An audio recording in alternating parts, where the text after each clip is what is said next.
Well, Drew is in his element. We have to take a flight. I am going to have to drag him out of here. Um, what did he go to? The Moog. Hello. Hi. What are you doing? Trying to program something. But we have these at home. Why don't you try something like this that you've never tried? Why would you try your own toys? What is this? Stardust. Yes? Tell me about some of that. Oh man, I don't know anything about that. Hold on a second. Let me stop. He's like mesmerized. He can't even talk straight right now. You gotta stay focused. Yeah, so these are all the Here's our stuff out here. This is what we're doing. These are called modules. You want to get into doing like analog modular So do they synthesizers. work You have all to build together? Yeah, you got to build a case. You have to buy. These are all individuals. These are all different brands. This is acronym or whatever. You can put different This is a brands in different- one case. Sure, yeah, you can have all these different. That's what the people like about it is like somebody can program their own. Like, see, this one is a mixer with four different channels on it. Okay, So- but you don't have to do this. This is No, if you wanna analog. get it all in This the is all box. analog, You wanna right? get- This is. Yes, this is all I mean, analog. sort of, yeah. But you can It's not like a little have man to. inside there, like turning a wheel. That makes But a these, you don't have to do that. This No. is really nice. I looked at getting one of these for you one year. But what did we end up getting instead? We got something different. We got the Right. We got Arteria. Arteria. it's over there. Okay. Yes, and he hasn't even used it. What are these? This is the new one. Muse. Who's That's Muse? this one. This is the new one. Who makes? Oh, it's a Moog Muse. Very cool. This is the one. I had this going with like two other synths at Guitar Center the Uh-huh. other day. It was pretty fun. Okay. You guys don't let it up. You have it up. And this is the mini theremin. Can you tell me how to get started with this thing? Yeah. So there's a bunch of different ways. I actually would probably take it over this case. There's a little. Look at this little We can roller. do it, right? With the mother. Yeah. It's all the same stuff, right? So it's instead of there's an oscillator going into the filter going into the VCA with an envelope controlling those two things, you just gotta put it together yourself. So we just pull all these things. I actually usually start backwards. So I'll start at the end. With your effects? I usually start just with the output. So I'll just do it one bit at a time so I can like listen to what all of the individual sources and bits sound like. Right. Let's watch a master at his craft. See, then you got to know which one's which. Exactly, that is part of it. Right. There are lots of options, but I mean, there are a lot of context clues, right? Like an oscillator will have a bunch of wave shapes, so you can usually find an oscillator by looking for those wave shapes. Like this is an oscillator because you can see. Anytime you see a sine wave. It's probably an oscillator. I know this is Wave. an oscillator. So like, we'll listen to it. It's just a triangle wave. It's just Right. going to this output. We have some octaves on a switch. So now I know if I go from here to here, that's making sound. And then it's kind of just like adding one bit at a time. So next I'll add a VCA. And I'll take that same output, go into the input of that VCA, and now I have a level control, right? And if I wanted to do more than just turn that knob over and over again, I could use a gate to open that. So like, this is a really cool little,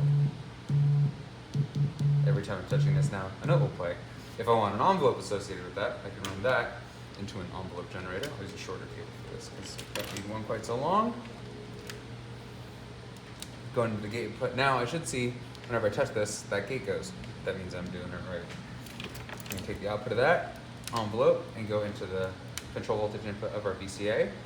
I'll just set a pretty basic ADSR envelope. And now get some voltage control over the level of our sound.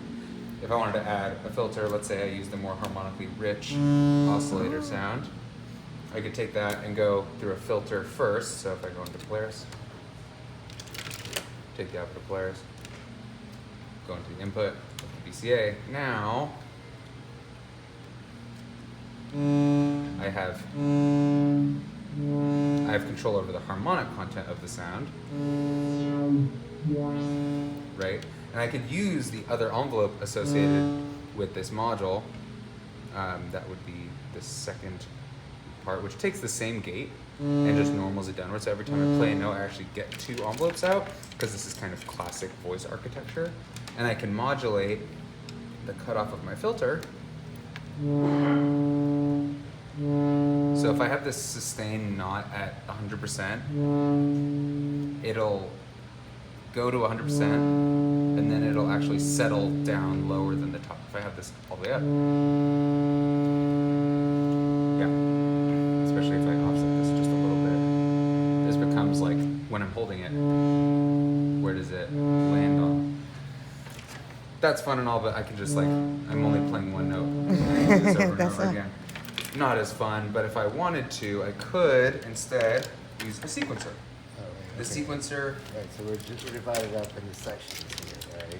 We group everything by manufacturer, so it's really just manufacturers are grouped together. So like all of the sound, everything you're hearing is just coming from IntelliGel modules. And I'm about to use this sequencer that's down here because we don't really have any other good control surfaces at the moment. In this case, I can use the output, the gate output from the sequencer. So this is just getting a clock from Tempe. So actually I could just have one of the clock outputs from Tempe triggering this gate over and over again. And it's just gonna do this ad nauseum. And I can take the pitch output from this sequence that I've made on Renee, and I can run that into the volt per octave input or the pitch input of our oscillator. And I had this quantized to a minor scale, so every time a note moves forward, it's going to move around just only playing notes from a minor scale, because that's what I've told it to play. I can make this go faster, and we can change our... Can you do like random or whatever, just break it up? Or is it just, obviously you can, right? You can essentially do You can do anything. So with what's this. cool about It's the amazing. Renee, you can change the order of the notes. You can turn steps off. Randomizing, you can do it. I actually don't know how to do it, so I don't usually, but you could just like move these. Right? And then you can turn the sustain on the filter down. I feel like I learned more in this, 5 minutes than we learned 3 years at the Moog Fest. Like, people are gatekeeping Yeah, they are. there. Well, it's a lot to get into. Yeah, like, There's a lot going It's all on. like electrical engineering too. Yeah. So it's for those people. we're just Well, not really, but started it's learning. for people that want to get really We deep ended into up it. with like Yeah. 4 ended up different buying something to moogs. try to We have like 4 Talk to moogs. that. Realized I didn't know a case. We're learning. And then we decided that one that they just do. I mean, this is amazing that you can get it to do that, but we only can get it really just to make one thing. Yeah, I mean, this is, Exactly. so all the things I'm doing here are the same, these are all the same components of the Mother 32. So this is all stuff, the Mother 32 only has one envelope in it, but functionally we're doing the same thing here that you could be doing in the Mother 32. Instead of this sequence, you could be using the Mother 32. We got a Moog mother, a Moog grandmother, and then I just bought him the Arturia Micro Freak Yeah. for Christmas, but I don't think he's really getting into it yet, because I guess it takes a lot to learn these things, you know.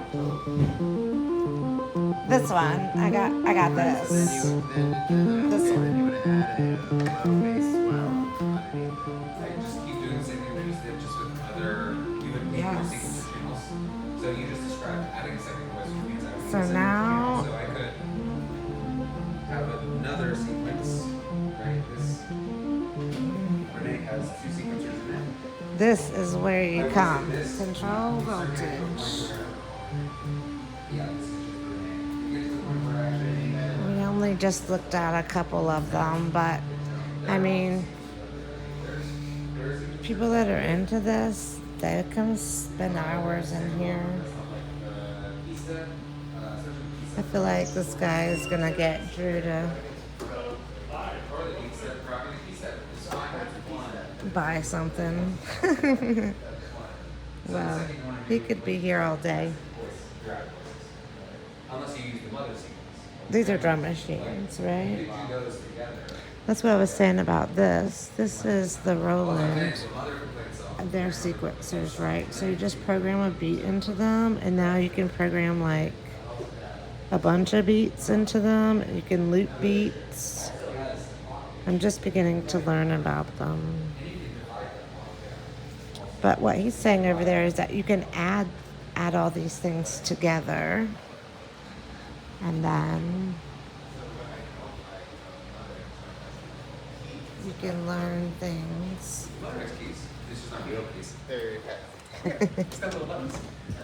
So yes. What was your name? Jake. Thank you, Jake. Come see Jake at Control Voltage. And that is on right here. I believe we're on Mississippi Ave, right here in Portland, Oregon. Control Voltage, right here, beside the, I'm pretty sure this is the Cuban restaurant. And let me tell you, at happy hour, the Cuban restaurant, all their cocktails are $6, pints of beer $4. This is where you come. I believe, oh yeah, Cuba.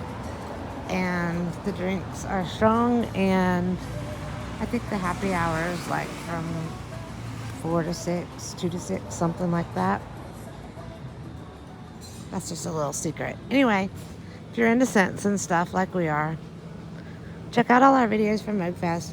Don't forget to like and subscribe. We do a lot of musical synth content because Drew's really into that. And if you're in Portland, stop by Control Voltage and play around with some synths for some hours.